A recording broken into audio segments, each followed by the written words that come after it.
¿Cómo están en esta parte de la semana, iglesia? ¿Sí? ¿Cómo se sienten? Qué rico es adorar a Dios, ¿verdad? De verdad, no se puede describir lo grato, lo bueno que es estar en su presencia. Pues la verdad que es algo que podemos hacer desde casa. No necesitamos música. Simplemente es reconocer quién es Él, lo que Él ha hecho por nosotros, la confianza y la plena certidumbre que tenemos que cuando hablamos con Él, Él nos escucha. El Señor no está tan ocupado como para no atender a cada uno de sus hijos. Él puede, porque Él es omnipotente, Él es omnisciente. Él desea obrar en cada una de nuestras vidas, donde quiera que estés, donde quiera que te encuentres, el Señor responde la oración del justo. Así es que, bueno, pues quiero invitarte a que abras tu Biblia, por favor, en el libro de Hebreos, capítulo 5. Y pues hemos entrado desde la semana pasada a una nueva sección de la carta en donde el autor de Hebreos presenta a Cristo en su oficio de sumo sacerdote. Y bueno, pues el tema inicia desde el capítulo 4, verso 14, y termina hasta el capítulo 7. El escritor, te vas a dar cuenta que va a ampliar de una manera pues muy precisa lo que es la supremacía del sacerdocio de Cristo sobre el sacerdocio levítico. Sí, estamos viendo a Cristo como el sumo sacerdote. Recuerda, Hebreos nos habla de la superioridad de Cristo, ¿sí? Y ahora vamos a considerar el sacerdocio de Cristo, cómo es que este es superior al sacerdocio arónico.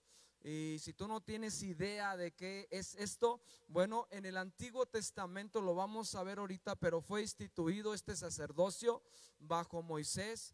Y hay todo una ley ceremonial que rige estos sacerdotes, que rige el tabernáculo. Y bueno, vemos cómo esto es sombra de lo que hace Cristo en favor de nosotros, lo que hace Cristo en la cruz en favor de su iglesia. Todo se cumple en Cristo. Así es que vamos a hacer un breve recordatorio nada más del estudio anterior, en donde vimos algunos distintivos, por lo menos tres. No sé si te los recuerdas, pero voy a mencionar los tres distintivos que vimos la semana pasada acerca del sacerdocio de Jesús. Y número uno, el sacerdocio de Jesús es uno que traspasó los cielos. ¿Por qué se dice eso de Jesús? ¿Por qué el autor de Hebreos hace referencia a que el sacerdocio de Cristo traspasó los cielos? Tan sencillo como esto: porque cumplió fielmente con su labor sacerdotal en la tierra al morir en la cruz. Él resucitó de entre los muertos. Él no se quedó en la tumba. Él no se quedó colgado en la cruz. Él descendió a las profundidades, pero resucitó de los muertos y ascendió al cielo, y ahora está sentado a la diestra del Padre. Él murió aquí para salvarnos y vive ahora en el cielo como sacerdote para representarnos ante Dios. Es por eso que el autor dice que Jesús es un sumo sacerdote que traspasó los cielos. Él ascendió a su presencia del Padre. También se dice acerca del sacerdocio de Cristo, número 2, la semana pasada, el segundo distintivo, que Jesús como sumo sacerdote es compasivo. ¿Por qué? Porque Jesús entiende la fuerza de la tentación sobre nosotros. Él fue tentado en todo según nuestra semejanza, pero en Él no se halló pecado. Mas sin embargo, Él se compadece de cada una de nuestras debilidades, y por eso nos pide que nos acerquemos confiadamente al trono de la gracia, donde podemos recibir dos cosas. ¿Te recuerdas? Di conmigo: misericordia y gracia. ¿Qué podemos recibir en ese trono de la gracia? Misericordia y gracia, ¿sí? Así es que Él nos invita. Él es un sumo sacerdote, el gran sumo sacerdote que es compasivo. Sabe lo que es esa tentación para ti, porque Él la experimentó en su humanidad. También número 3, Jesús como sumo sacerdote es confiable, porque podemos acercarnos en oración ante Él con la seguridad de que hemos sido perdonados por un lado, pero también por el otro lado nos podemos acercar delante de Él con la seguridad de que vamos a recibir esos recursos espirituales, esos recursos necesarios. Nos podemos acercar a esa fuente inagotable de riqueza espiritual disponible para todos nosotros para vivir la vida cristiana. Así es que podemos confiar en que Él suplirá nuestras necesidades espirituales. ¿Sí me explico también con esto?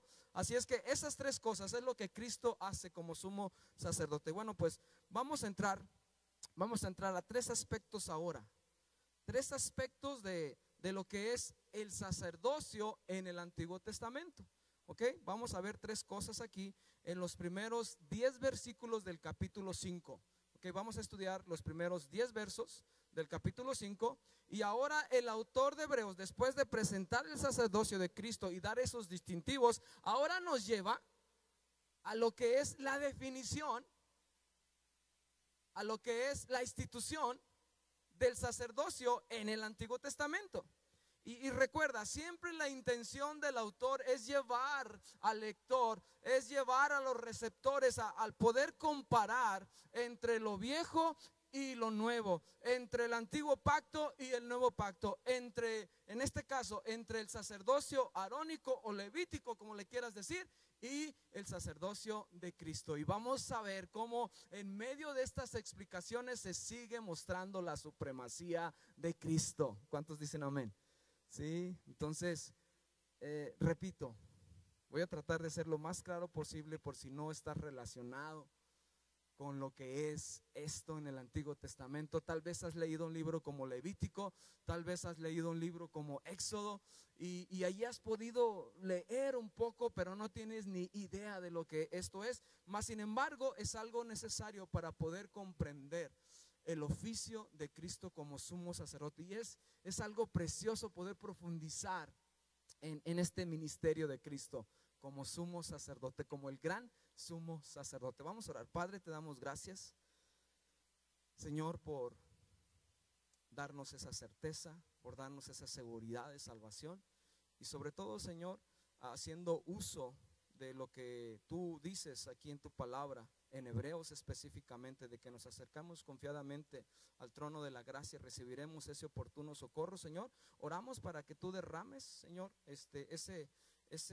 entendimiento, Señor, necesario, esa sabiduría, Señor, ese corazón receptivo, Señor, que tú derrames, Señor, sobre cada uno de nosotros, esa bendición, Señor, de poder abrigar la palabra que tienes para nosotros hoy. Ayúdanos a crecer en el conocimiento de tu Hijo, y Padre, todo esto lo hacemos, Señor, porque deseamos glorificarte en el nombre de Cristo Jesús.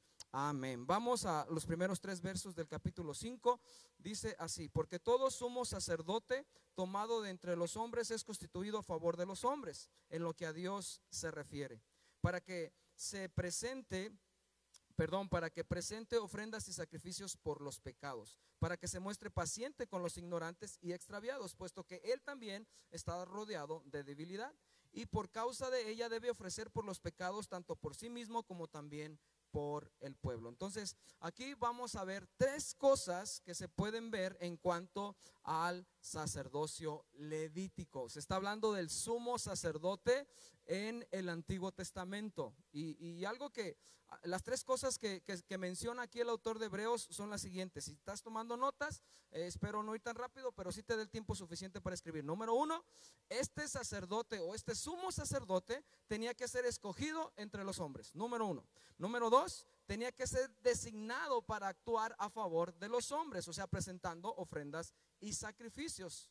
Número 3, tenía que ser paciente al representar a los hombres ante Dios. Entonces, número 1, tenía que ser escogido, tenía que ser designado para actuar en favor de los hombres. Número 3, tenía que ser paciente al representar a los hombres ante Dios. Entonces, vamos con el primer punto: tenía que ser escogido entre los hombres. Y voy rápido con esto.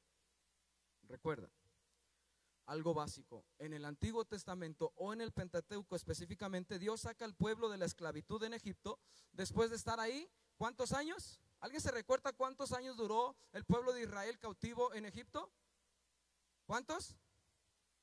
400 años, 430 años, ¿cierto? Entonces Dios saca al pueblo de Israel de Egipto, llegan al monte Sinaí, y en el monte Sinaí sucede algo muy especial. ¿Qué sucede en el monte Sinaí?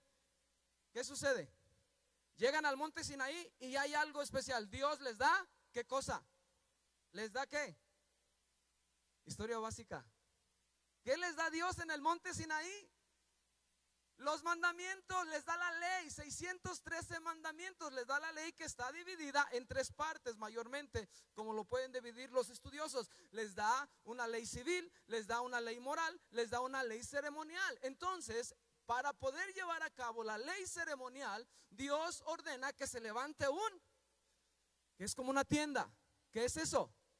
Un tabernáculo. Y para poder oficiar los sacrificios dentro del tabernáculo, Dios escoge a una tribu. ¿Cuál era esa tribu? La tribu de Leví. ¿Y cuál era la función de esta tribu? Ministrar en el tabernáculo, ¿cierto? ¿Me está siguiendo con esto? ¿Sí? Ahora, estamos hablando del sumo sacerdocio. Aunque Dios escogió toda una tribu para ministrar delante del pueblo y fueran los intermediarios entre el pueblo y el Señor, sabemos bajo el contexto bíblico que no cualquier persona podría ocupar el puesto del sumo sacerdote. ¿Sale?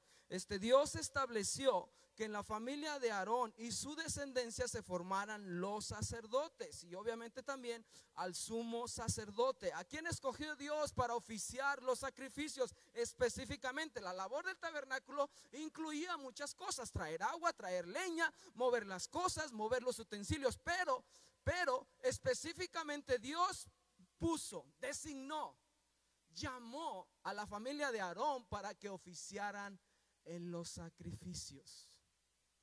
Y el sumo sacerdote solamente era escogido por una familia.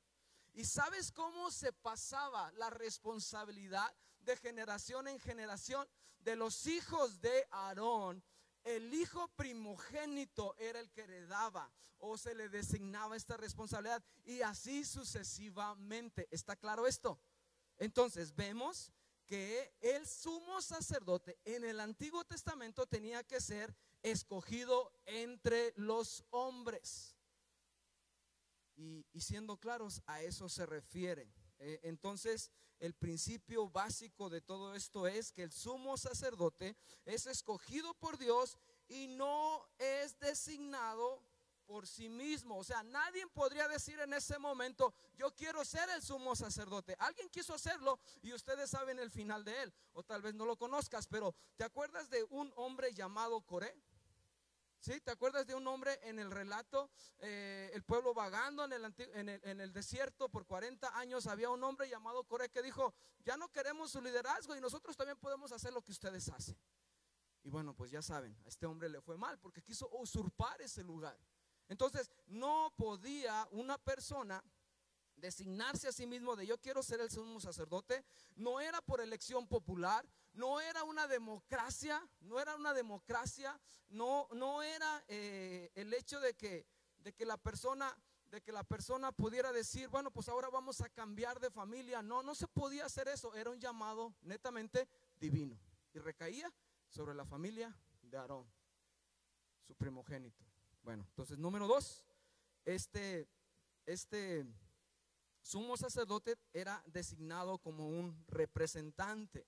El sumo sacerdote, al ser un pecador escogido de entre los hombres, esto es muy importante, primero debía presentar ofrendas y sacrificios por sí mismo con el fin de ser aceptable a Dios. El día de la expiación, el sumo sacerdote tenía que hacer un sacrificio por sí mismo primero, para recordarse que también es pecador, y después poder presentar los sacrificios en favor del pueblo de Israel. Un sacerdote es un mediador. ¿Qué es un sacerdote?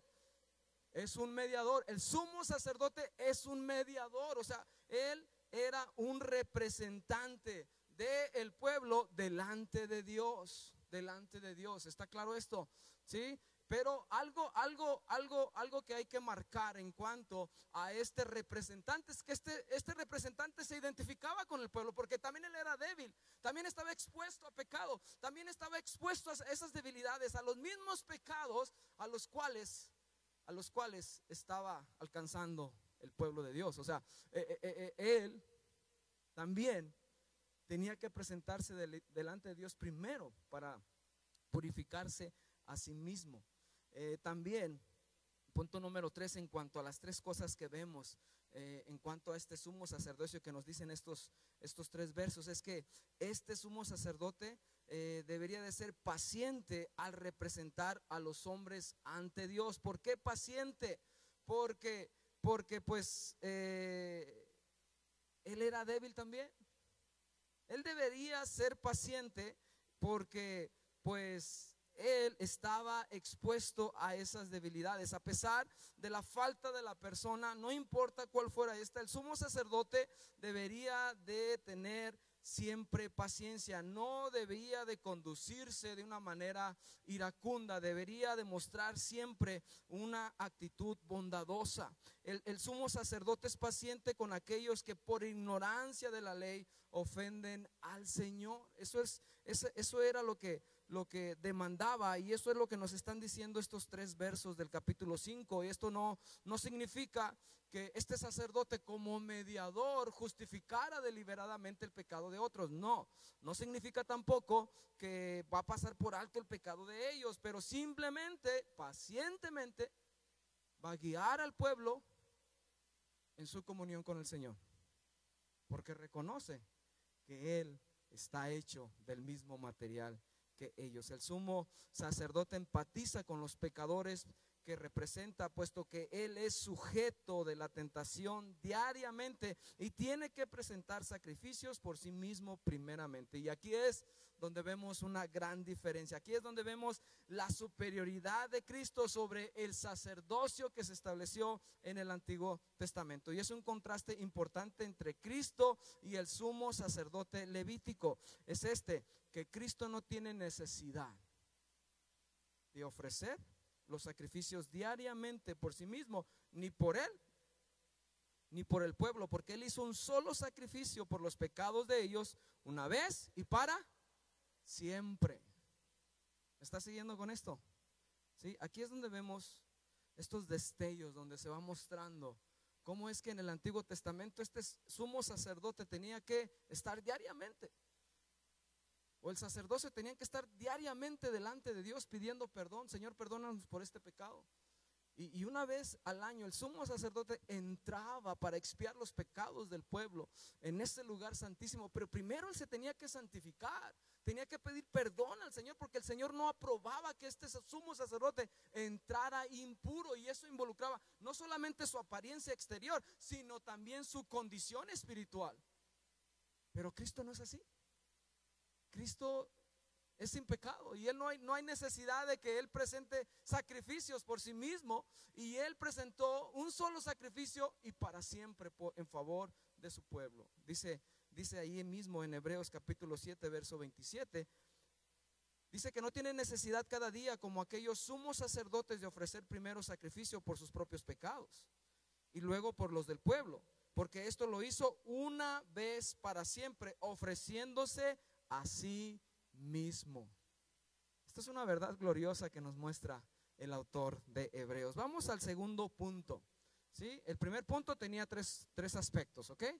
Ahora, vamos al segundo punto. Vamos a ver los versos 4 al 6 y vamos a ver aquí la honra del sumo sacerdote. Ahora el autor de Hebreos nos muestra una honra especial que tenía este hombre, este sumo sacerdote. Dice versos 4 al 6: y nadie toma para sí esta honra, sino el que es llamado por Dios, como lo fue Aarón. Así tampoco Cristo se glorificó a sí mismo, haciéndose sumo sacerdote, sino el que le dijo: tú eres mi hijo, yo te he engendrado hoy.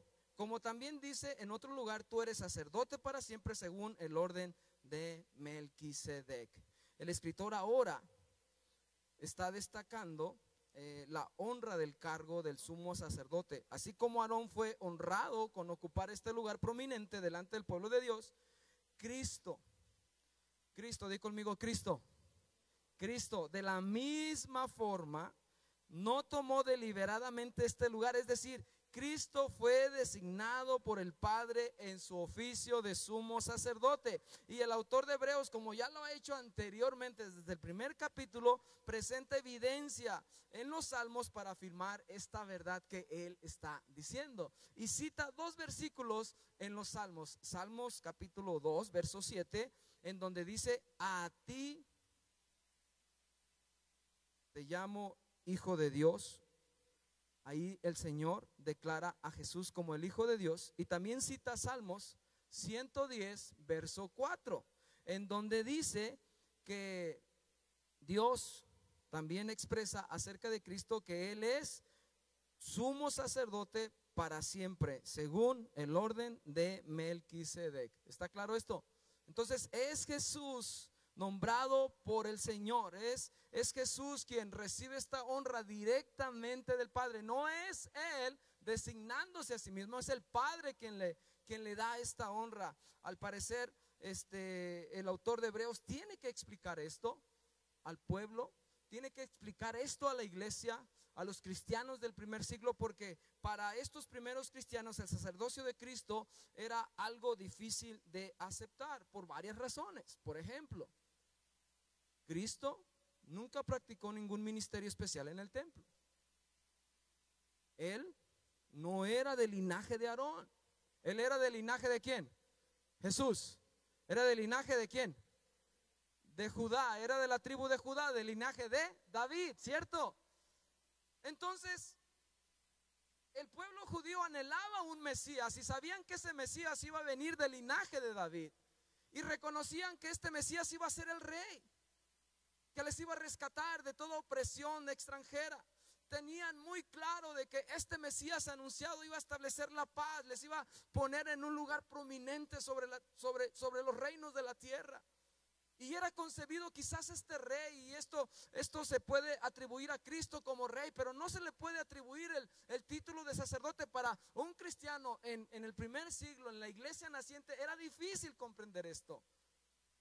¿Por qué? Porque dicen, pues es que todos los argumentos van en contra. Por eso el escritor dice, Él es el sumo sacerdote, pero no de la orden arónica, no por linaje, es según el orden de Melquisedec, que no tiene principio y no tiene fin, porque es designado directamente por el Señor.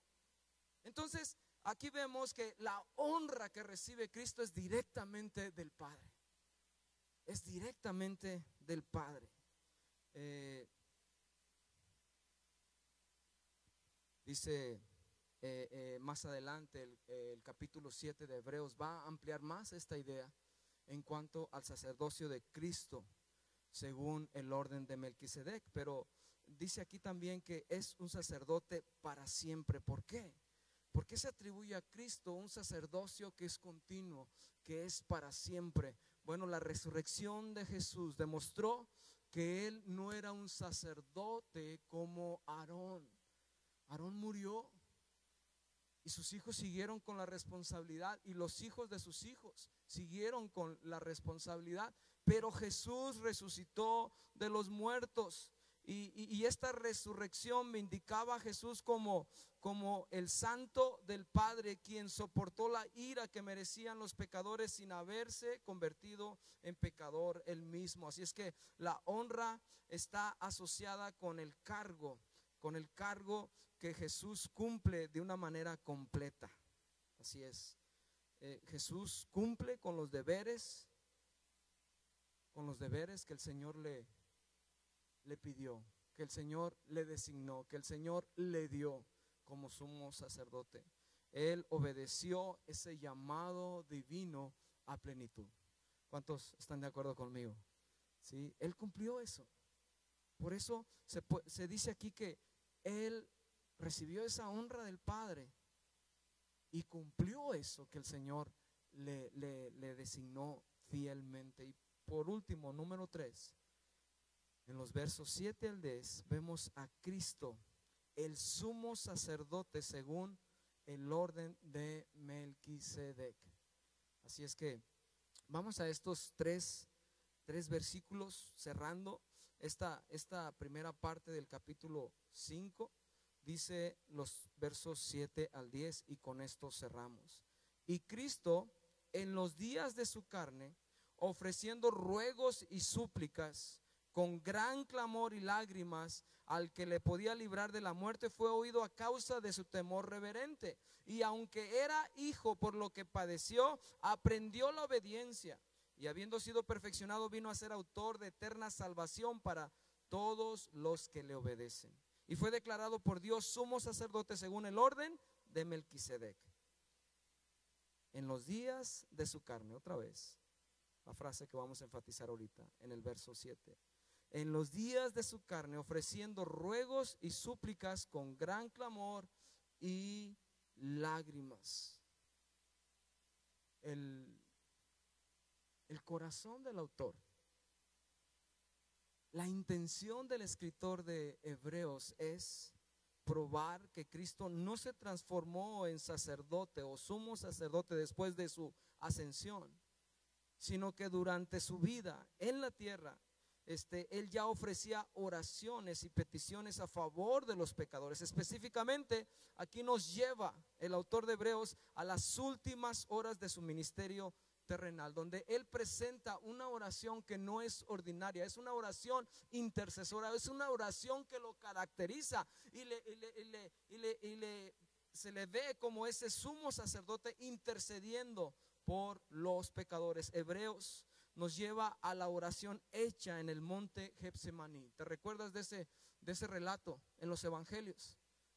¿Te recuerdas lo que sucedió en ese monte? ¿Te recuerdas lo que sucedió en ese jardín con sus discípulos? Jesús hace una oración en donde, pues yo creo que todos la hemos leído más de una vez. Lucas 22:42 la cita de esta forma, diciendo: Padre, si quieres, pasa de mí esta copa, pero no se haga mi voluntad, sino la tuya. Ahí está Jesús. Estas oraciones revelan un dolor espiritual y físico en Cristo. Cristo, por medio de la oración, estaba funcionando como sacerdote. Esa oración describe a Jesús en su agonía espiritual. ¿Sabes por qué? Por tomar el pecado del mundo sobre él. Antes de que su vida fuera ofrecida como un sacrificio para expiar los pecados de su pueblo, él estaba experimentando un quebranto que nunca antes había experimentado. Era tanta su pasión, era tanta su carga, era tanta su aflicción, era tanto su dolor, que dice Lucas también en el verso 44 lo siguiente: y estando en agonía oraba más intensamente, y era su sudor como grandes gotas de sangre que caían hasta la tierra. Era una presión inmensa lo que estaba sucediendo en ese lugar. Él se proyectaba en ese sufrimiento, él se proyectaba en esa cruz. Ese sacerdote que iba a experimentar la muerte, escúchame esto, la muerte eterna. ¿Por qué? Porque iba a experimentar una separación con su Padre, algo nunca antes experimentado por él. Él sentía cómo la ira de Dios, cómo todo ese pecado estaba siendo juzgado sobre él, y él veía eso y decía: Señor, no es porque Cristo estuviera renunciando a eso, sino que él estaba diciendo: Señor, yo quiero cumplir con esto, quiero ser obediente a esto, ayúdame. No es que Cristo ocupara, te lo vamos a ver más adelante, el ser perfecto o buscar esa obediencia, pero en su divinidad él no era falto de nada. Pero en su humanidad él deseaba dejar a ti y a mí ese ejemplo de decir que en Dios podemos ser saciados. Grandes gotas de sangre que caían hasta la tierra. Un comentarista menciona con respecto a este momento: Jesús vio que la copa de la ira de Dios le era entregada, sintió la maldición de Dios y se dio cuenta de que el juicio era pronunciado sobre él. En la cruz enfrentó esa muerte espiritual, esa separación con el Padre. La palabra de Cristo cuando dijo: Dios mío, ¿por qué me has desamparado?, refleja una completa separación de Dios. Y no podemos dimensionar Iglesia, la profundidad de la agonía de Cristo cuando experimentó la separación. Jesús experimentó, por así decirlo, dicen algunos otros comentaristas, el infierno mismo. No podemos conocer el peso del pecado, la severidad de la maldición, la pena del juicio ni el significado de la separación del Hijo con el Padre. Pero sabes, hemos sido liberados gracias a eso. Hemos sido perdonados gracias a eso. Tenemos libertad gracias a que Cristo fue obediente hasta la muerte, y la muerte de cruz. Por eso es que Él es un sacerdote para siempre. Por eso es que Él es un sacerdote con una orden muy diferente. No como la línea arónica, no con el linaje de Aarón, sino un orden según el orden de Melquisedec. En el Getsemaní Jesús oró que se cumpliera la voluntad de Dios acerca de la amarga copa de la muerte que Él debía beber.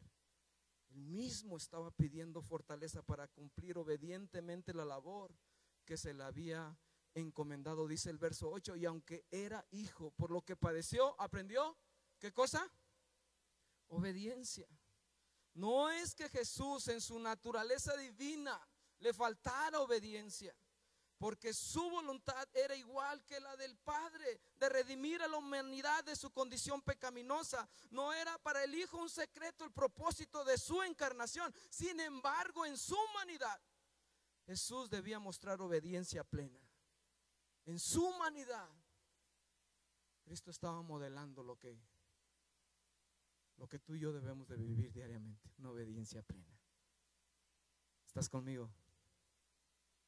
Jesús es ese sumo sacerdote y podemos verlo, podemos ver las garantías, podemos ver los beneficios, pero realmente yo quiero llevarte a un entendimiento de lo que nuestra salvación significa. Costó todo, costó la sangre de Cristo, costó su vida misma, y no podemos dimensionar lo que eso significó para Él. Pero realmente no tengas en poco tu salvación. No tengas en poco tu salvación. Porque realmente Cristo fue obediente. Fue obediente. Jesús aprendió esta obediencia en la escuela del sufrimiento. Jesús es ese modelo que tú y yo debemos de seguir. La obediencia de Cristo, no, aclarando un poco, no es la misma que ocupa el pecador, que necesita volverse en obediencia a Dios al escuchar su palabra escrita. O sea, Jesús no ocupa una obediencia que necesita ser aprendida como tú y yo. Tú y yo estamos apartados de Dios, estamos pecando en contra de Dios, pero cuando vamos a la palabra nos damos cuenta de nuestro pecado y tenemos que ser obedientes a esto. Jesús aprendió una obediencia que pues es diferente a esta. No es que Él pasó de desobediencia a obediencia. Jesús no aprendió cómo obedecer, Él aprendió lo que involucra la obediencia en ese sufrimiento. En ese sufrimiento. No se estaba volviendo de su pecado porque en Él no había pecado, pero aprendió obediencia por amor a ti y a mí. Se sujetó al Padre hasta la muerte. Se sujetó al Padre, no importando lo que esto costara. Fue fiel a su llamado, fue fiel a ese sacerdocio que se le había designado. Y por eso es que tú y yo tenemos esa salvación. Dice el verso 9, y habiendo sido perfeccionado, vino a ser autor de eterna salvación para todos los que le obedecen. Tú y yo somos llamados a obedecer a Jesús, porque Él obedeció y fue declarado por Dios sumo sacerdote según el orden ¿de quién? De Melquisedec.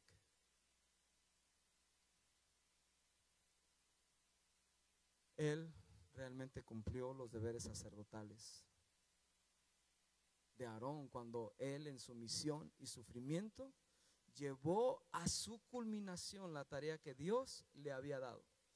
A pesar de ello, es Dios quien le declara como sumo sacerdote. Él cumplió con todo y es por eso que Dios le declara como el sumo sacerdote según el orden de Melquisedec. ¿Cuántos damos gracias a Dios por este Cristo resucitado y que está sentado a la diestra del Padre? ¿Puedes ponerte de pie, por favor? Vamos a orar. Vamos a orar. Y vamos a darle gracias al Señor. Y vamos a pedirle que nos siga ayudando a comprender más de esta obra que Cristo hizo en favor de nosotros. Vamos a continuar por los siguientes capítulos y versículos, hablando acerca del sumo sacerdocio de Cristo. Pero yo te pido que simplemente nosotros de manera personal estemos leyendo el libro de Hebreos, para el momento de que tú vengas acá ya puedas traer una idea previa de lo que se va a hablar y aclarar bien en estos dos capítulos que nos quedan este oficio sacerdotal de Jesús. Así es que puedes orar conmigo para ser despedido. Señor, te damos gracias. Señor, gracias porque tú eres sacerdote para siempre. Tú eres ese sacerdote según el orden de Melquisedec. Padre, gracias por tu sacrificio en la cruz. Gracias por tu obediencia. Gracias por permanecer fiel. Gracias, Señor, porque a través de tu fidelidad, a través de tu obediencia, Señor, que te llevó a la cruz, Señor, Padre, ahora podemos tener vida, ahora tenemos libertad, ahora nos podemos acercar a este trono de la gracia. Gracias, Señor. Gracias porque, Señor, tú intercedes por nosotros, porque tú estás en medio de nosotros. Gracias, Padre Santo, porque tenemos, Señor, esa confianza plena de que tú estás por nosotros. Señor, nos ayudas cada día. Padre, yo te pido en este momento por cada uno de los que estamos aquí, por cada familia aquí representada, Señor, que nos ayudes a vivir en obediencia. Llévanos en una obediencia como la tuya, Señor. Ayúdanos, Señor, a ser aquellos hijos tuyos, Señor, que no caigamos presa de la incredulidad, que no caigamos, Señor, en la apostasía, que no caigamos, Señor, en ese retroceso de abandonar, Señor, la fe, de abandonar, Señor, el seguirte a ti, de abandonar, Señor, tus principios, de abandonar, Señor, todo lo que tú nos has dado. Guarda nuestros corazones de toda incredulidad, en el nombre de Cristo Jesús. Amén.